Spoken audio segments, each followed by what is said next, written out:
আমরা এই টানার গাড়ি গেছি আমরা ইংলিশ দিবার চাইছে না আমরা দূরে গাড়ি ভাড়াতে যাওয়া লাগছে কেন আইসি আনছে সুবিধা হয়েছে আমরা আগে নদীর পাশে টিকা দিতে যেতাম, বর্ষাকালে বৃষ্টির জন্য টিকা দিতে পারতাম না। এখন আমরা রীতিমতো টিকা দিতে পারবো, পোলিও দিতে পারবো বাচ্চাদেরকে।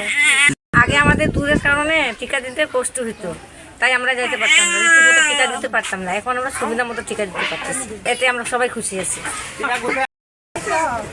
আমি প্রজ্ঞা, টিকাদান কর্মী, ময়মনসিংহ সিটি কর্পোরেশন। আমি এখন আছি চর বিনপাড়া অর্থাৎ ব্রহ্মপুত্র নদের ঠিক উল্টো পাশে। তো আজকে আমাদের এই বিনপাড়াতে নতুন একটি সেন্টার চালু হয়েছে।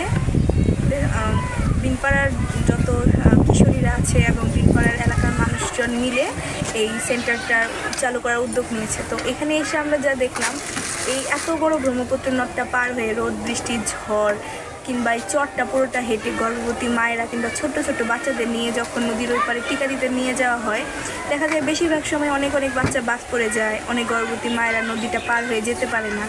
তো আমরাই অনেক প্রতিকূলতা পার হয়ে আজকে এখানে এসেছি টিকা দেওয়ার জন্য।